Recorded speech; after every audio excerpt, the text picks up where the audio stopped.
kembali Bapak Ibu.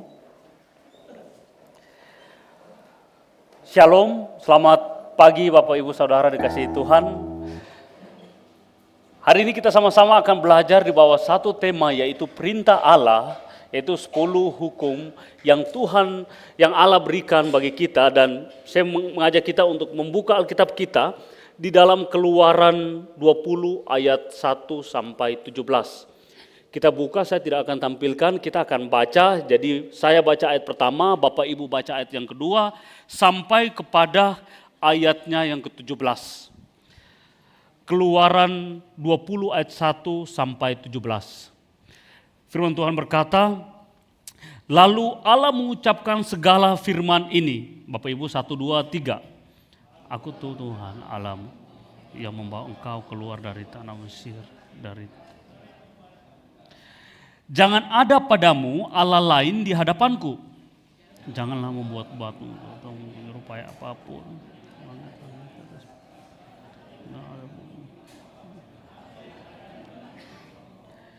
Jangan sujud menyembah kepadanya atau beribadah kepadanya. Sebab aku Tuhan Allahmu adalah Allah yang cemburu, yang membalas kesalahan bapa kepada anak-anaknya, kepada keturunan yang ketiga dan keempat dari anak-anak yang membenci aku. Tetapi aku, itu mereka yang mengasihi Allah dan berpegang pada perintah-perintah. Jangan menyebut nama Tuhan Allahmu dengan sembarang, sebab Tuhan akan memandang bersalah orang yang menyebut namanya dengan sembarangan. 6 hari lamanya engkau akan bekerja dan melakukan segala pekerjaanmu.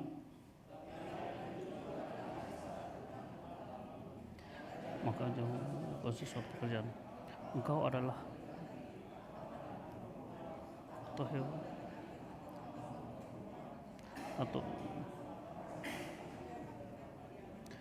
sebab 6 hari lamanya Tuhan menjadikan langit dan bumi, laut dan segala isinya.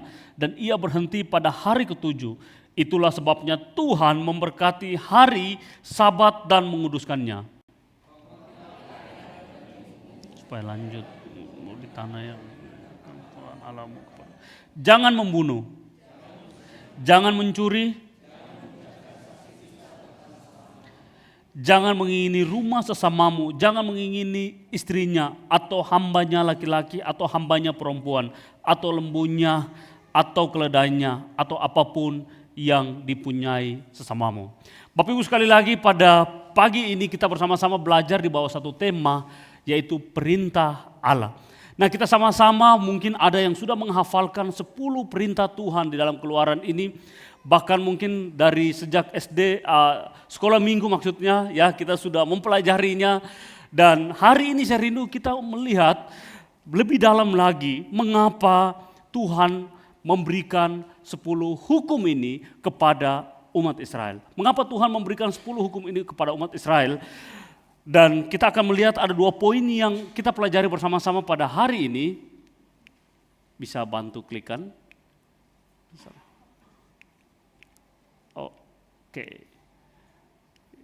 Oke. Ada 2 hal yang kita pelajari, 2 poin, yaitu yang pertama, mengapa Allah memberikan 10 perintah ini, dan yang kedua, bagaimana mengaplikasikan kebenaran ini di dalam kehidupan kita sehari-hari.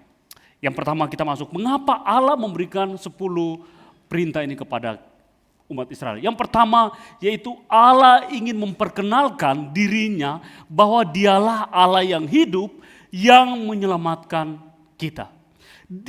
Allah ingin memperkenalkan dirinya kepada umat Israel bahwa hanya dialah satu-satunya penyelamat bagi umat Israel. Bapak Ibu, kalau kita melihat di dalam konteks ini, kita bisa melihat dalam konteks ini bahwa perikop ini, yaitu sebelumnya, yaitu bangsa Israel ketika mereka di tanah perbudakan, lalu ketika Allah mengeluarkan mereka, Allah membawa mereka keluar dari tanah perbudakan, barulah Allah memberikan 10 perintah ini. Jadi sebelumnya ketika mereka di dalam tanah perbudakan, yaitu tanah Mesir, itu Allah belum memberikan perintah ini. Tetapi ketika Allah menyelamatkan mereka, Allah membawa mereka keluar dari tanah perbudakan itu, lalu Allah memberikan 10 perintah ini. Mereka dulunya yaitu mereka hidup di dalam budaya yang berbeda. Mereka hidup di dalam budaya yang menyembah berhala. Mereka hidup di dalam budaya yang tidak mengenal Tuhan yang hidup. Tapi setelah itu Allah membawa mereka keluar dari tanah perbudakan itu kepada tanah perjanjian. Dan ketika di dalam perjalanan itu Allah memberikan 10 perintah ini kepada mereka. Allah memberikan 10 perintah ini kepada mereka. Di sini kita bisa melihat bahwa sebelum umat Israel itu melakukan hukum Taurat atau sebelum mereka itu taat kepada Tuhan, kepada Allah, mereka itu sudah diselamatkan. Mereka sebelum mentaati 10 perintah ini, Allah sudah menyelamatkan mereka, mengeluarkan mereka dari tanah perbudakan. Nah, dari bagian ini, di dalam ayat yang kedua ini, apa yang kita pelajari? Bahwa bangsa Israel itu, keselamatan yang mereka terima itu bukan karena mereka melakukan hukum Taurat. Bukan karena ketaatan mereka kepada hukum Taurat yang diberikan oleh Tuhan. Tetapi bahwa anugerah Tuhan. Mereka diselamatkan karena anugerah Tuhan. Jadi kasih karunia Allah itu mendahului ketaatan mereka. Kasih karunia Allah mendahului ketaatan mereka. Dan ini aplikasinya untuk kita, sebenarnya kita pun demikian. Kita dahulunya berdosa. Kita sebelum taat kepada Allah, Allah memberikan kita keselamatan itu. Keselamatan itu bukan hasil ketaatan kita, tapi keselamatan itu adalah pemberian Tuhan bagi kita.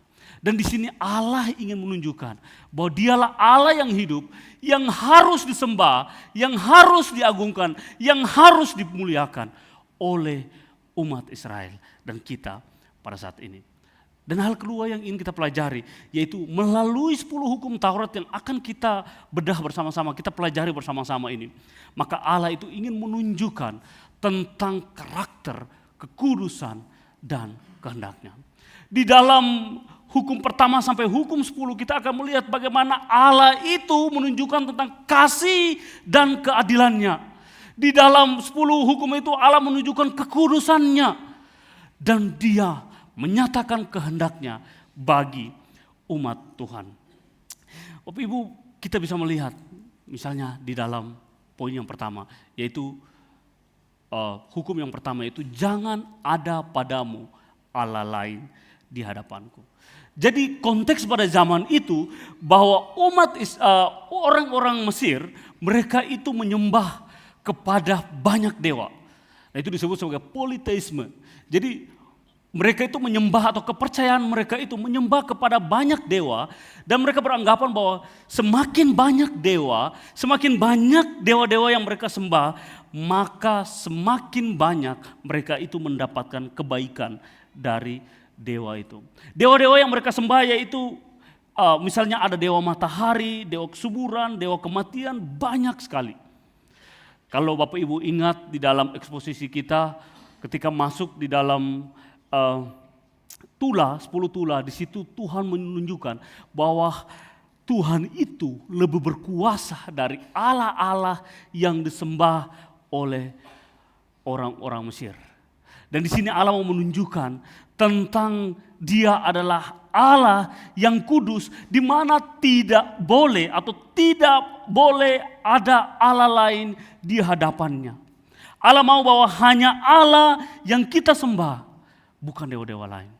Jika orang Mesir itu mereka memiliki banyak dewa untuk mendukung, untuk menolong mereka, tapi Allah Yahweh, Dia berkata bahwa Dia hanya Allah yang esa, Allah yang satu, yang menyelamatkan umatnya. Tidak perlu Allah-Allah lain di hadapan kita. Makanya Bapak Ibu, ini sangat penting di dalam poin ini.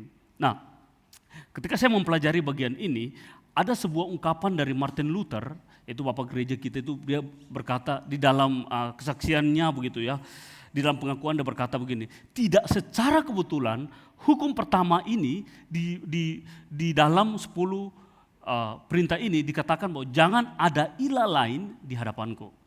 Tidak secara kebetulan hukum pertama itu berkata bahwa jangan ada Allah lain di hadapanku. Sebab begini, kalau kita mengikuti hukum yang pertama, jangan ada Allah lain di hadapanku, maka hukum yang kedua, ketiga, sampai yang ke-10 itu akan mengikutinya. Nah, misalnya saya berikan contoh. Misalnya hukum jangan mencuri. Bapak Ibu, mengapa orang mencuri? Mengapa orang mencuri? Mencuri itu bukan sekedar hanya perilaku atau mengambil barang orang lain. Bukan sekedar itu. Tetapi bahwa pencuri itu kita harus lidiki berakar dari sikap hati yang tidak puas, sikap hati yang serakah dan terobsesi dengan hal-hal lain. Dan akhirnya dia mengabaikan Allah yang adalah sumber pertolongan bagi dia. Jadi kalau orang mencuri, kita wah dia ini suka mencuri ya. Tetapi kita perlu menelusuri lagi bahwa sebenarnya di dalam hatinya yang paling terdalam bahwa ada sikap yang tidak puas dan serakah sehingga dia melakukan pencuri itu. Nah, di sini kita bisa melihat bahwa kepuasannya atau hasrat untuk dia mencuri itu adalah Allah lain yang ada dalam hatinya. Dia menjadikan itu sebagai objek pertama yang terutama di dalam dirinya, sehingga ketika dia melakukan segala tindakan itu, dia menjadikan kepuasan hatinya itu menjadi Allah atau ilah lain di dalam dirinya, di dalam hatinya. Maka Bapak Ibu perlu kita sadari, firman Tuhan ini mengajarkan kita bahwa sebenarnya poin pertama yang penting yaitu jangan ada Allah lain di hadapanku ini. Ini kita perlu memahami secara mendalam. Bahwa jika kita memahami poin ini, maka sebenarnya kita itu sudah menyembah Allah yang hidup. Nah, pertanyaannya begini, mungkin kita berkata, oke, kalau kita melihat di dalam poin yang kedua, misalnya hukum yang kedua, jangan menyembah patung dan berhala. Nah, mungkin kita berkata, oke, kenapa saya tidak menyembah patung dan patung-patung begitu ya, sudah tidak ada di rumah lagi ditaruh patung-patung begitu. Oke, itu baik. Tetapi pertanyaannya apa yang terutama di dalam hati kita, yang mendorong kita untuk yang menguasai hidup kita, untuk kita menjalani hidup ini. Itulah Allah kita. Rasa kekhawatiran kita yang mendalam, itulah Allah kita yang menguasai hati kita. Itulah berhala dalam hati kita. Kekhawatiran kita atau sikap rasa penerimaan kita, kontrol kita, atau rasa kenyamanan kita, itu bisa menjadi Allah dalam diri kita, dalam hati kita, yang mengontrol semua hidup kita. Dan ini perlu kita pahami, bahwa Allah lain atau ilah lain atau penyembahan berhala itu bukan sekedar hanya patung-patung atau yang kelihatan, tetapi apa yang terutama di dalam hati kita, yang menjadi Tuhan dalam hati kita, yang mendorong kita, yang mendrive hati kita untuk kita melakukan segala sesuatu. Jadi sebenarnya Allah lain itu bukan hal yang tidak baik, hal yang baik, tetapi kita menjadikan itu sebagai poin utama di dalam diri kita. Dan itu menjadi Allah di dalam hati kita yang membuat kita akhirnya hanya berfokus kepada hal itu. Misalnya pekerjaan, itu bisa menjadi Allah dalam hati kita jika kita menjadi orang yang workaholic, lalu kita mengabaikan keluarga kita mengabaikan tanggung jawab kita yang lain, kita bekerja mati-matian, tapi kita melupakan yang lain. Itu adalah berhala kita. Bapak Ibu sharing sedikit, saya punya berhala begitu. Saya juga punya berhala, yaitu saya biasa sharing sama teman-teman, saya berhala itu sangat mengasihi anak begitu ya. Jadi saya takut anak itu kenapa-napa. Lalu saya akan berusaha semaksimal mungkin dengan kekuatan saya untuk menjaga anakku. Bahkan saya tidak mau dia kenapa-napa. Satu kali dia mengalami sebuah kecelakaan,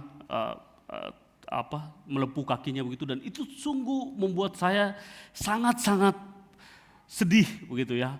Saya lalu dalam perenungan pribadi saya bilang, saya pikir saya bisa mengontrol semuanya, saya bisa mengendalikan semuanya. Tapi ternyata tidak. Ketika anakku itu, dia mengalami sebuah masalah, lalu itu memberikan saya, akhirnya saya merasa bahwa hidupku tidak berarti lagi. aduh saya merasa kasihan sekali. Lalu akhirnya timbullah rasa khawatir, timbullah rasa marah ketika lihat anak ini kenapa-napa dan lain-lain. Dan akhirnya saya menjadikan anak itu menjadi berhala. Dan di saat yang bersamaan Tuhan menegur saya, melihat bahwa segala sesuatu yang baik boleh saja, tapi itu bukan yang terutama dalam hidupmu. Anak adalah pemberian Tuhan. Kamu boleh menjaga, kamu boleh merawat, tapi itu bukan yang terutama. Yang menggantikan posisi Tuhan, yang membuat kamu sepertinya kalau anak sakit, kalau anak itu kenapa-napa, itu membuat diriku tidak berarti lagi. Tidak. Nah ini poin penting untuk kita memahami bersama Bapak Ibu, bahwa pertanyaannya untuk kita, apa Allah-Allah lain atau apa ilah yang menjadi Allah di dalam hati kita, di dalam hidup kita. Saya tidak tahu, setiap kita yang datang pasti masing-masing dengan berhala dalam dirinya. Tapi apa yang menjadi hal itu? Mungkin ada yang punya berhala kontrol. Misalnya dia merasa bahwa saya bisa mengontrol semuanya. Tapi ketika hal itu tidak sesuai dengan yang diharapkan, dia marah. Lalu akhirnya keluar semua perbuatan-perbuatan yang tidak baik. Dia akhirnya bisa dari kemarahan itu karena tidak bisa mengontrol. Akhirnya itu membuat dirinya sepertinya saya tidak berarti lagi ketika semuanya itu tidak bisa dikontrol oleh saya. Akhirnya kontrol itu menjadi berhala kita. Dan di sini Tuhan ingin mengingatkan kepada umat Israel bahwa kamu harus menyembah kepada Allah. Tapi termasuk kita juga pada saat ini, bahwa Allah mau bahwa hanya Allah lah satu-satunya Tuhan yang berdaulat atas hidup kita. Tuhan yang berdaulat atas hidup kita. Maka Bapak Ibu, perlu kita sadari bahwa perlu kita pertanyakan dalam diri kita bahwa apa Allah-Allah dalam hidup kita yang membuat kita itu akhirnya tidak menyembah kepada Tuhan. Perlu kita telusuri. Hal yang kedua yang dikatakan dalam hukum kedua yaitu jangan membuat patung yang menyerupai apapun. Nah, Bapak Ibu, patung di dalam konteks pada zaman zaman Israel, patung itu adalah representasi dari dewa-dewa yang diyakini memberikan perlindungan, kemakmuran, kesuburan, dan ini dia poinnya bahwa Allah mau bahwa umat Israel itu hanya menyembah kepada Allah, bukan kepada patung-patung atau berhala-berhala yang memberikan perlindungan, yang memberikan kesuburan atau memberikan kemakmuran kepada umat Israel. Bapak Ibu Saudaraku yang dikasihi Tuhan, kita tahu bersama bahwa bangsa Israel itu mereka sudah hidup lama di dalam tanah perbudakan di Mesir. Mereka cukup lama. Lalu Allah itu Tuhan membawa mereka keluar dari tanah perbudakan. Mereka yang dulu memiliki budaya yang lama, budaya yang menyembah berhala, mereka memiliki identitas yang lama. Ketika Tuhan mengeluarkan mereka di dalam tanah perjanjian itu mereka memiliki identitas yang baru, yaitu identitas di dalam Tuhan. Itu Tuhan mau agar tidak boleh mereka itu menyembah lagi seperti dulunya di tempat yang lama, yaitu di Mesir.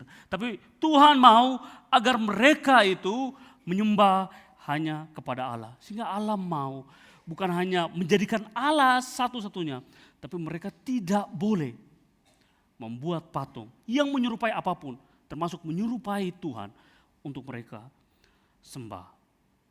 Hal yang ketiga yaitu jangan menyebut nama Tuhan Allahmu dengan sembarangan. Bapak Ibu Saudara, ini penting. Mengapa? Ini penting karena begini. Perintah ini diberikan Tuhan kepada umat Israel agar umat Israel itu tidak menyalahgunakan atau menggunakan nama Tuhan itu dengan cara yang tidak menghormati Tuhan. Ini berbicara tentang kekudusan Allah.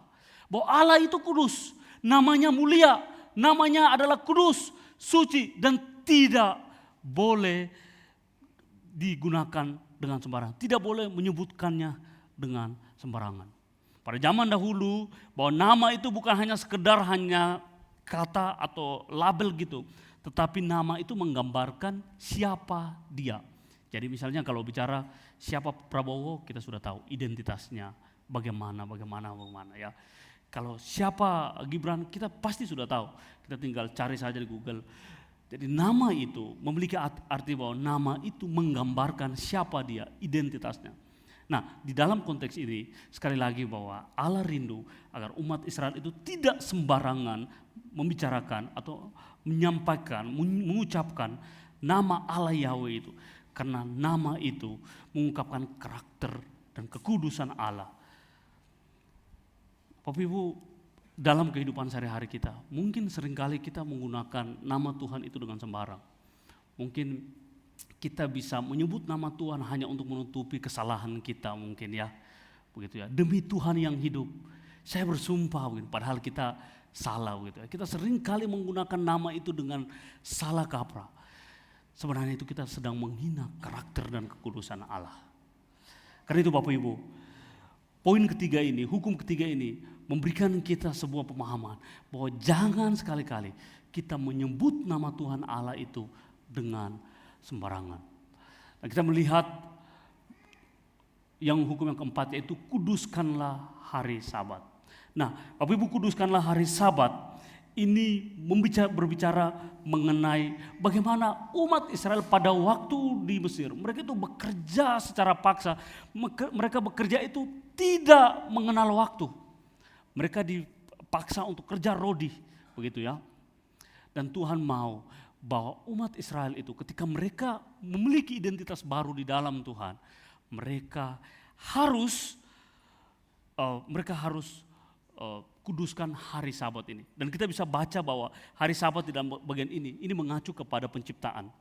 Bahwa Tuhan telah menciptakan dari hari pertama sampai hari ke-6 dan hari ke-7 itu adalah hari peristirahatan.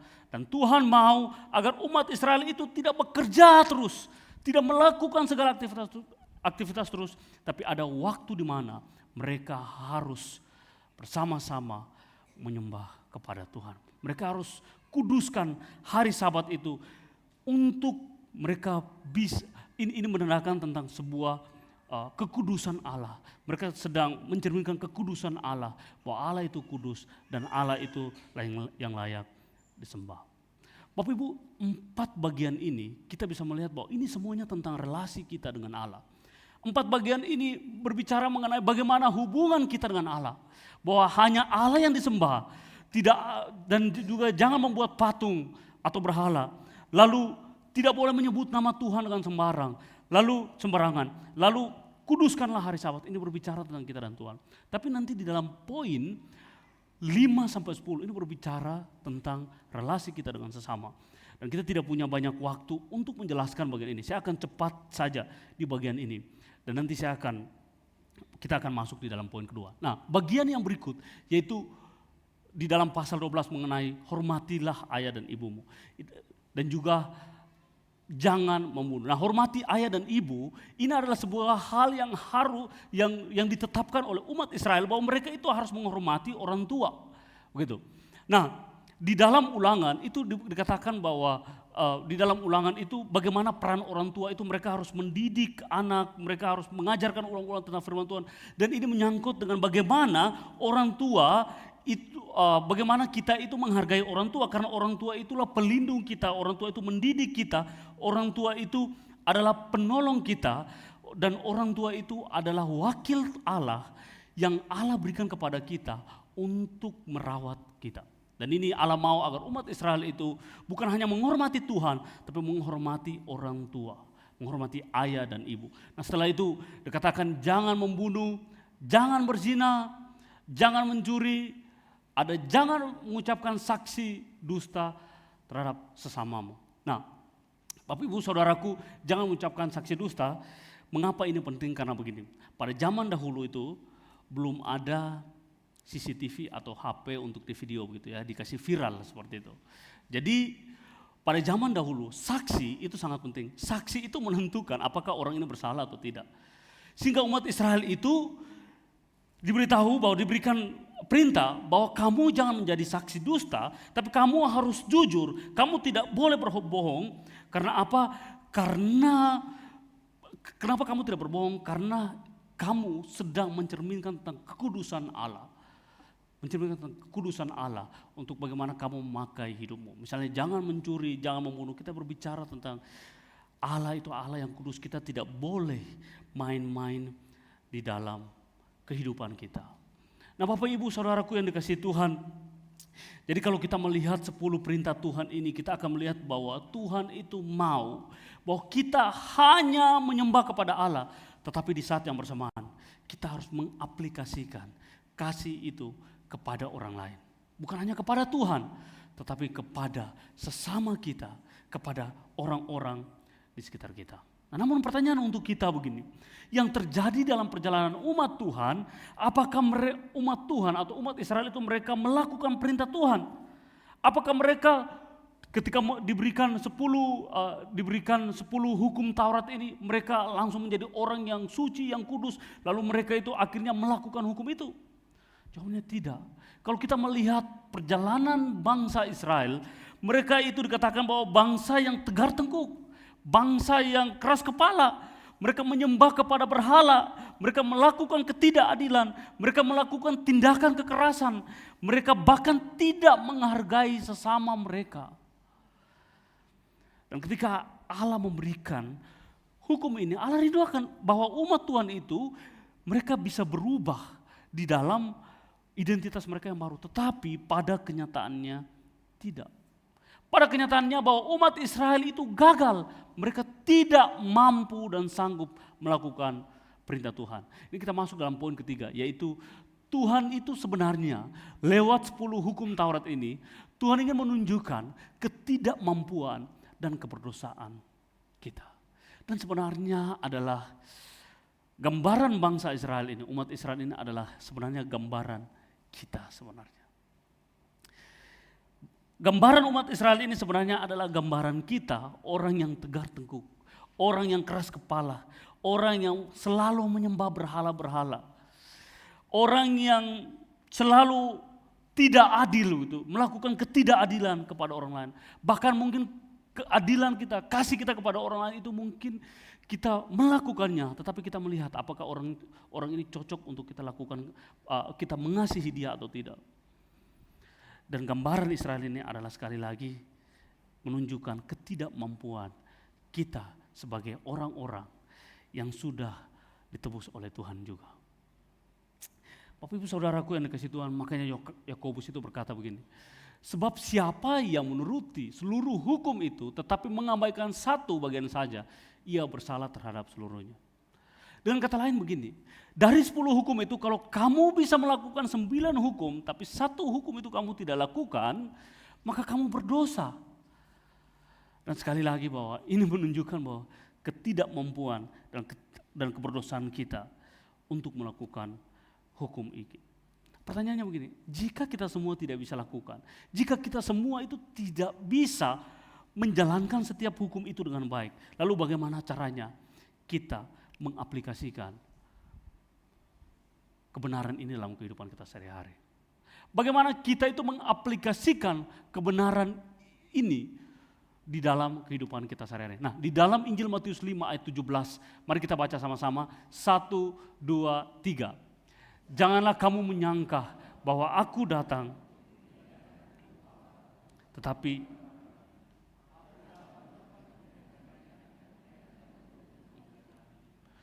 Bapak Ibu Saudaraku, Tuhan tahu bahwa umat Israel pasti gagal. Tuhan tahu tentang segala kelemahan dan keterbatasan umat Israel. Dan Tuhan juga tahu bahwa kita yang saat ini adalah orang-orang yang tidak mampu dan sanggup melakukan hukum Taurat itu. Misalnya Bapak Ibu, hari ini mungkin kita tidak mencuri. Hari ini mungkin kita tidak membunuh seperti bangsa Israel. Tapi bukankah di dalam hati kita seringkali ada kemunafikan? Seringkali di dalam hati kita ada amarah yang akhirnya amarah yang misalnya kita menghina orang, kita menganggap rendah orang lain. Kita merasa bahwa diri kita paling baik. Kita merasa bahwa diri kita paling mampu. Mungkin kita tidak seperti orang Israel yang mungkin tidak mengingini barang orang lain. Tapi dalam hati kita seringkali, misalnya yang cowok-cowok ketika kita melihat cewek misalnya, yang anak-anak muda begitu ya. Bagaimana dalam hati kita? Apakah hati kita semakin bersih? Apakah hati kita tidak akhirnya jatuh ke dalam dosa? Ataukah kita berkata bahwa hanya Tuhanlah yang layak dipuji dan dimuliakan? Mungkin secara nyata tidak kelihatan tentang dosa-dosa itu. Kenapa? Karena kita mampu menutupinya.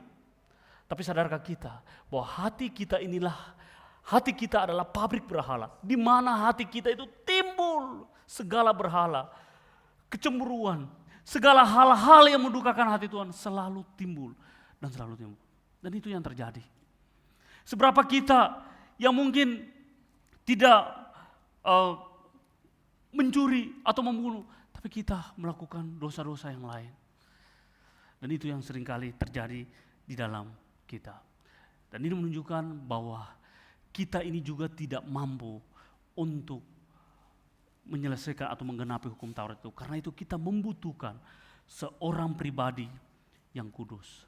Seorang pribadi yang sempurna, yang sanggup menyelesaikan masalah itu.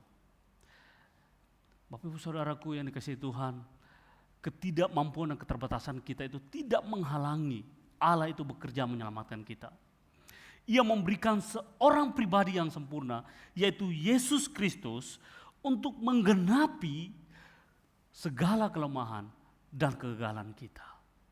Bapak Ibu Saudaraku, di dalam Galatia 3 ayat 13 dikatakan bahwa Kristus itu telah menebus kita dari kutuk hukum Taurat dengan jalan menjadi kutuk. Sebab ada tertulis, terkutuklah orang yang digantung pada kayu salib. Yang Yesus lakukan yaitu kutuk yang harusnya kita terima, diambil lalu ditimpakan ke dalam dirinya. Dia menanggung kutuk itu di dalam dirinya. Supaya apa? Supaya kita yang berdosa ini tidak menanggung kutuk itu dan mati selama-lamanya. Tapi kutuk itu ditanggung oleh Yesus di atas kayu salib. Di atas kayu salib itu Kristus menanggung semua ketidaktaatan kita, semua kebobrokan kita, semua kelicikan hati kita. Dia yang sempurna itu rela menjadi yang lemah agar kita yang lemah itu menerima kesempurnaan di dalam dirinya. Bapak Ibu Saudaraku, karena itu kehidupan Kristus yang sempurna, apa yang Kristus sudah lakukan, yang tidak mungkin kita lakukan, Kristus sudah genapi di dalam dirinya. Itu memenuhi semua tuntutan hukum Taurat yang harus kita lakukan. Dan kematiannya yang sempurna itu sudah menanggung semua kutuk yang harusnya kita tanggung. Kutuk hukum Taurat yang harus kita ditanggung di atas kayu salib melalui kematian Kristus. Bapak Ibu Saudara dikasihi Tuhan, melalui pengorbanan Kristus yang Kristus sudah kerjakan bagi kita. Apa yang Kristus sudah kerjakan di atas kayu salib, keselamatan yang Tuhan sudah kerjakan bagi kita.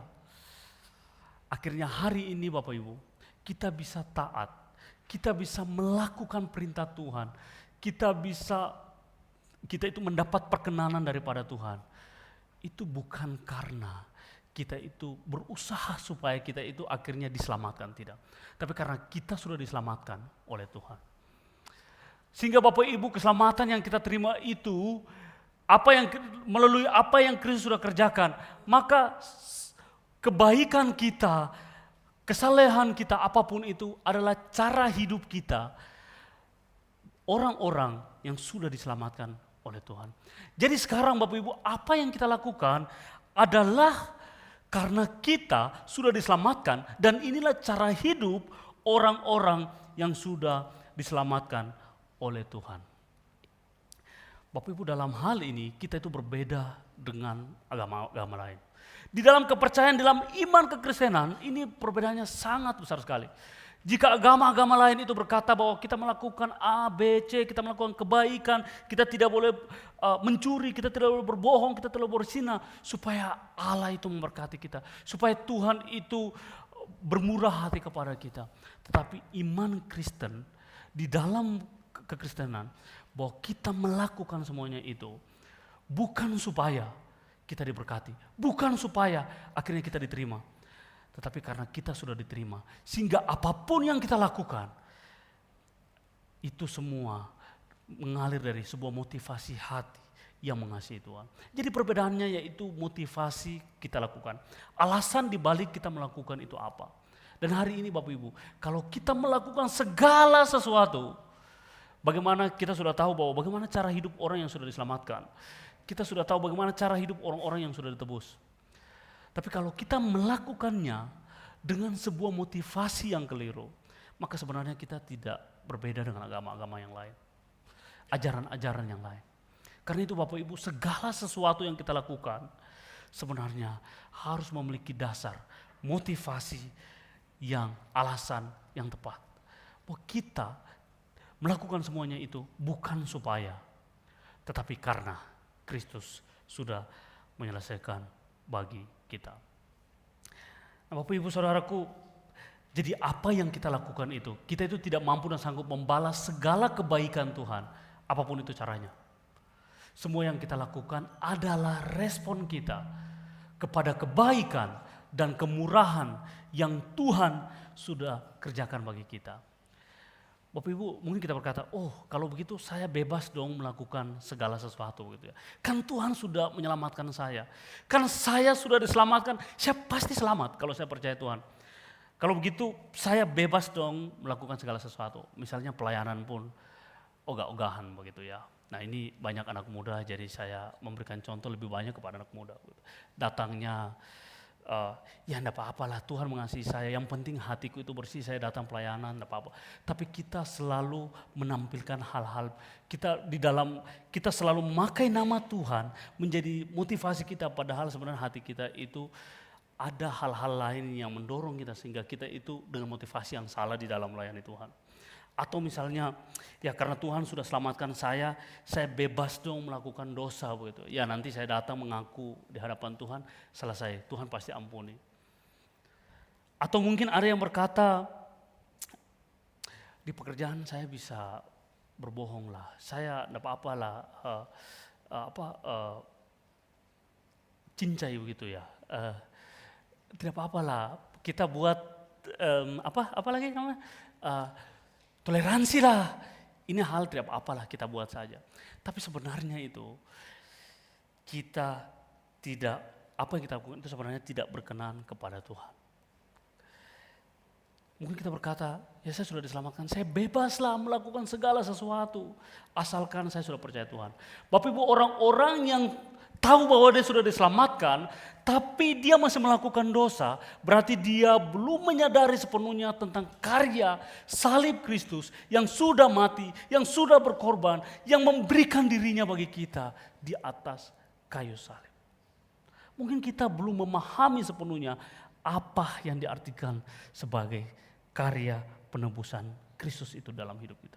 Karya penebusan Kristus itu bukan hanya menyelamatkan kita, tapi menolong kita menjadi motivasi, menjadi alasan untuk kita hidup di dalam kehidupan kita. Baik itu dalam pekerjaan kita, di dalam pelayanan kita, di dalam keluarga kita. Apapun itu harusnya sentral kita yaitu kasih Kristus, karya Kristus yang menjadi pusat untuk kita melakukan segala sesuatu di dalam hidup kita.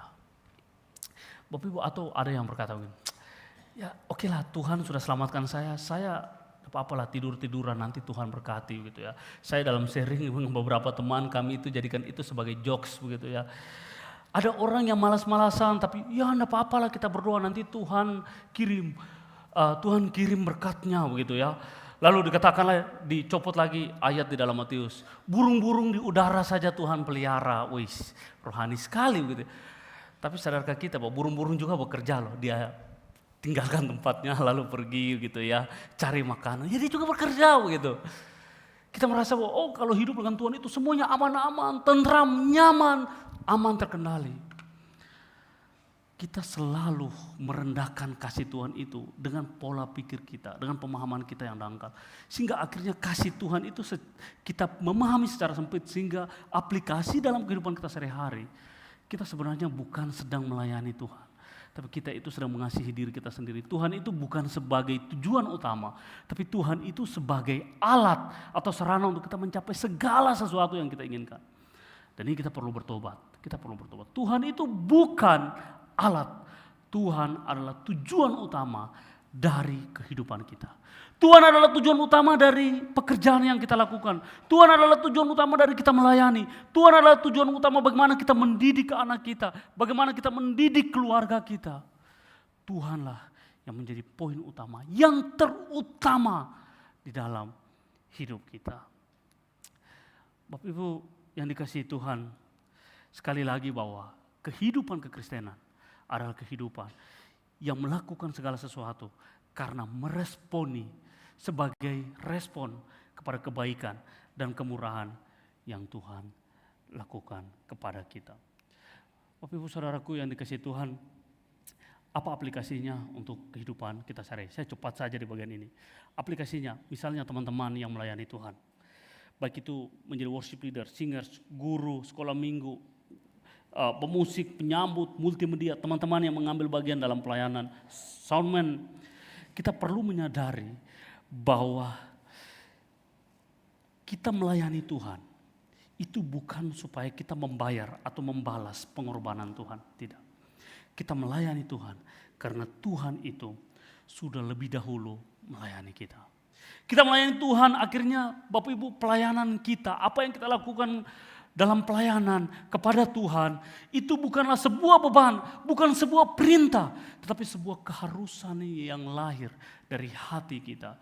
Karena kita sudah mengalami kasih yang begitu besar dalam Kristus. Atau di dalam ketaatan kita dalam kehidupan sehari-hari. Kita mentaati perintah Tuhan, kita mengampuni orang yang menyakiti hati kita, kita membantu orang, kita hidup di dalam integritas di tempat pekerjaan kita. Kita melakukan itu bukan untuk mendapat pujian, bukan untuk mendapat penghargaan, tetapi bahwa kita melakukan semua itu karena kasih dan kebaikan Tuhan itu sudah tercurah semuanya untuk kita. Sehingga kita meresponi semuanya itu dengan kita berlaku adil, berlaku jujur, berintegritas. Atau mungkin di dalam hal kita memberikan persembahan. Ketika kita membantu orang di dalam kekurangan, kita bukan sedang membuat Tuhan, mencoba Tuhan untuk berkenan atas apa yang kita lakukan. Tetapi apa yang kita lakukan itu semata-mata karena kita sudah menerima yang terbaik dari Tuhan, yaitu dirinya sendiri. Atau misalnya kita di dalam menghadapi pergumulan dalam hidup ini. Ketika kita menghadapi tantangan, pencobaan, kita akan tetap setia.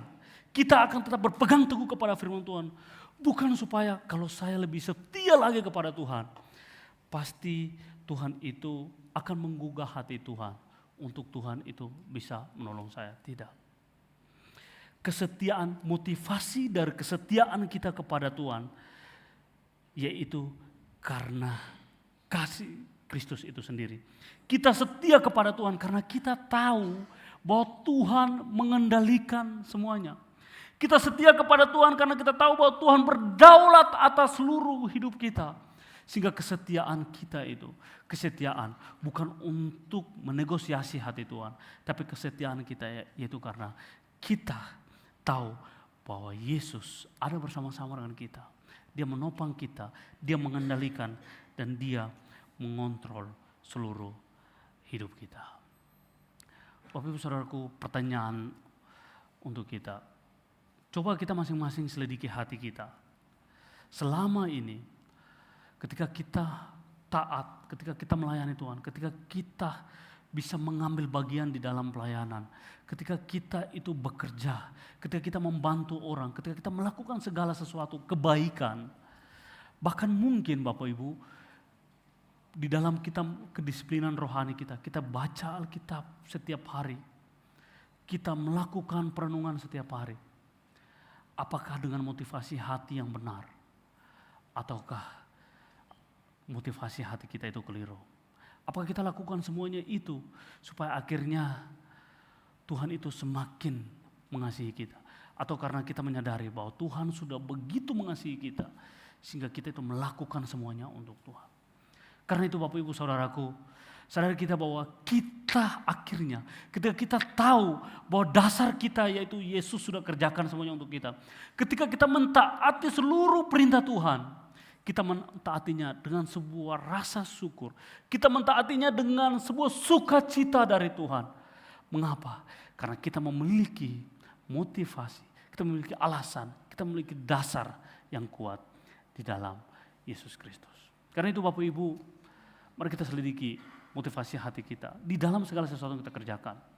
Dan biarlah Injil Kristus itu yang terus mengkalibrasi, yang terus menata ulang